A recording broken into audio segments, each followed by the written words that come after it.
Qu'est-ce qui se passe pour toi, Véronique, ces dernières semaines? Je vous ai promis des vidéos, j'avais bien l'intention d'en faire.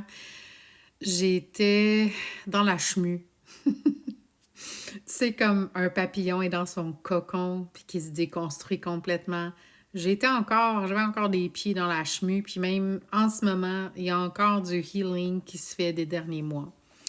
Dans les derniers mois, j'ai repris un contrat après 7 ans à la maison en tant que travailleur autonome. J'ai repris un contrat 3 jours semaine en tant que salarié pour venir nourrir mon système nerveux.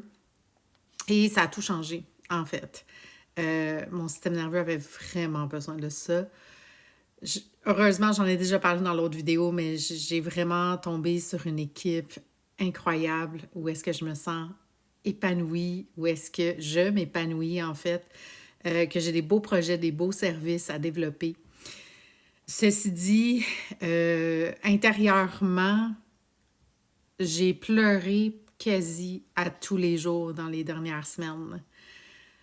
Parfois de gratitude, parfois juste d'une libération. Parfois, je me disais, est-ce que je suis en préménopause?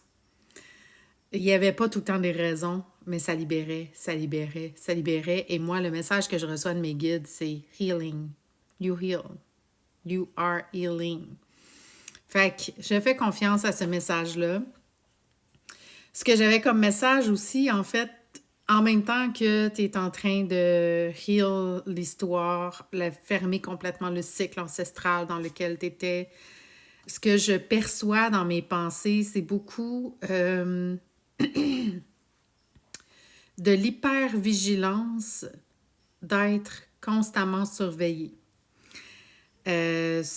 Comme s'il fallait tout le temps que je fasse bien. Tu sais, c'est tout comme des espèces de morceaux d'un ancien perfectionniste qui restait encore.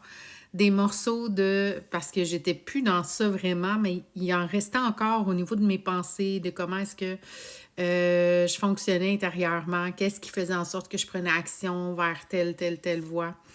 C'est tout ça qui est en train de venir, qui est devenu en fait conscient dans les derniers mois, puis que je suis en train de démanteler carrément. C'est des pensées du genre, il y a une situation encore en cours avec une personne qui n'est pas évidente. On doit s'entendre sur quelque chose. Il y a la femme en moi qui n'aime pas trop les conflits. Ça n'en est pas vraiment un, mais ça pourrait devenir dépendant de la réactivité de l'autre personne qui n'est pas dans la conscience. Et ça m'amène à me recadrer constamment parce qu'au niveau des pensées, j'avais ce que les gens appellent parfois des attaques psychiques, c'est-à-dire j'avais constamment des pensées de « OK, mais là, si jamais elle me dit ça, il va falloir que je dise ça. Puis là, s'il me dit ça comme ça, moi, je vais dire ça comme ça. » Vous voyez le genre de scénario? Je suis sûre que ça vous est déjà arrivé aussi. Fait que je me créais des scénarios comme pour me défendre, comme si j'allais être attaquée constamment. Fait que j'étais vraiment dans un mode survie très subtil, parce qu'au niveau de la conscience, moi, j'étais dans l'abondance, j'étais pas au niveau survie du tout. Mon système nerveux parlait un autre langage. Mon système nerveux avait des moments où est-ce que je me sentais en expansion, en abondance, en gratitude, mais toute de ma vie autour était dans la survie. Fait que toute la base, les racines, c'était des racines de survie. Tu sais, ce que j'ai été nettoyée au niveau ancestral, ça monte à genre, je pense que j'avais nettoyé, ça m'avait dit au-delà de 10 générations au-dessus. Fait que ça fait longtemps, là. Tu sais, c'est des vieilles racines que je démantèle. Et de là, ben, toute mon histoire qui est rattachée à ce nettoyage-là, après le nettoyage, ben, c'est en train de justement, OK, non, ça fait pas partie de la nouvelle moi, ça fait partie de la Véro survie.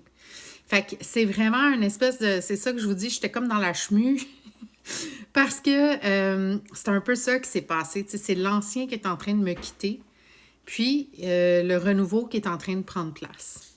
Avec, tu sais, c'est comme dans n'importe quoi, ça fonctionne par couche. Fait qu'avec beaucoup plus de présence qu'avant. Tu sais, j'avais de la présence avant, mais là, j'en ai encore plus. Tout vient s'amplifier. J'avais aussi des parts de moi qui, en fait, j'entendais... OK, je vais recommencer. je roule avec l'auto de ma mère en ce moment et j'avais encore des parts de moi qui se sentaient honteuses de ne pas être totalement indépendante, de devoir emprunter son auto, tout ce côté-là là, qui est encore là, justement. Puis ça appartient quand même à la Véro en survie, cette histoire-là.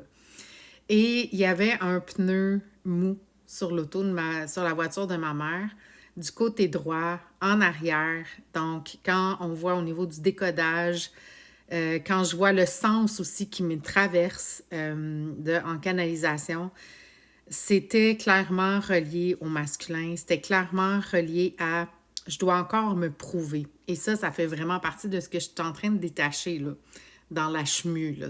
Je dois me prouver pour recevoir. Je dois prouver que je mérite là, pour recevoir, tu sais. Puis c'était à un niveau vraiment plus deep que j'ai pu faire tous les travails de subconscient auparavant, tu sais. Fait que c'est toujours dans cette optique-là pour me rendre compte que j'avais arrêté dans les dernières semaines de faire des tirages d'oracle que j'aime faire, que je trouve simple à faire, que je m'amuse à faire et que je m'empêchais de faire parce que j'avais peur de perdre en crédibilité face aux autres coachs. Parce que je vise des coachs premium, je vise des entrepreneurs, je vise des dirigeants d'entreprise dans mes services de mentorat en 1 à 1. Je suis là pour les amener à leur prochain niveau en partant de l'intérieur, manifester à partir d'une identité bien incarnée.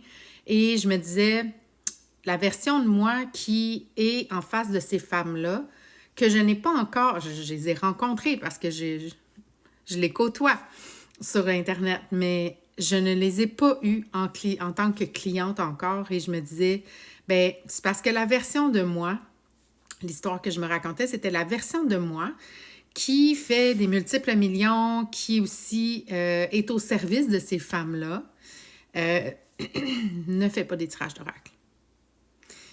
Donc, je me suis coupée des tirages d'oracle pendant des semaines. J'ai tout fermé. J'ai essayé d'autres types de contenus, des tirages d'oracle que je faisais principalement sur mon TikTok. J'ai essayé d'autres différents contenus. Ça ne levait pas tant. J'avais aussi pas vraiment de plaisir tant que ça. Pour finalement me rendre compte que ce qui me faisait plaisir et qui me manquait vraiment, c'était de faire des tirages d'oracle. Parce que la carte me sert de support visuel qui me permet, c'est comme un support masculin qui me permet de me connecter encore plus à ma guidance, encore plus au channeling qui me traverse, parce que j'utilise le channeling en me connectant au collectif ou en me connectant à toi. Donc, je vais tout le temps être très on point dans mes tirages à cause de ça. C'est moi, la manière que j'ai attiré des clientes dans mon univers, ensuite en 1 à 1 ou en groupe, ça a été un tirage d'oracle en PV de 3-4 cartes. Et je racontais à la personne ce qui me traversait. La personne, elle a investi dans les 4-5 chiffres l'année suivante avec moi. J'ai fait une visualisation, une calibration au montant désiré pour connecter au système nerveux puis voir comment est-ce qu'elle réagit face à ce montant-là. Et ensuite, en conscience, d'aller voir justement c'est quoi les croyances, c'est quoi les scénarios qui te montent, etc. Vraiment être très consciente en fait, moi, je vais aller lire l'énergétique, mais la personne peut le faire elle-même aussi. Et quand j'ai fait ça une fois en live, j'ai eu 3 personnes qui ont embarqué. Ça m'a fait 1 semaine en 10 000 cette semaine-là, juste à cause d'une visualisation. Tu sais, fait qu'il faut vraiment, pas il faut que, cette phrase-là, je dois vraiment me l'enlever. Mais ce que j'avais envie de vous apporter, c'est que ça peut être vraiment simple. Et c'est ça que je me rappelle moi aussi. J'ai pas besoin de me prouver, j'ai pas besoin d'être quelqu'un d'autre, de prouver que je suis crédible pour attirer les clientes qui, naturellement, vont venir vers moi. J'ai juste besoin d'être moi, j'ai juste besoin d'avoir du fun. C'est pour ça que j'ai remis les oracles sur TikTok. Fait que ça fait un petit résumé des dernières semaines. Je voulais être beaucoup plus courte aujourd'hui. J'espère que vous avez aimé ça. Likez, followez, puis venez me voir en privé si ça vous tente de travailler avec moi.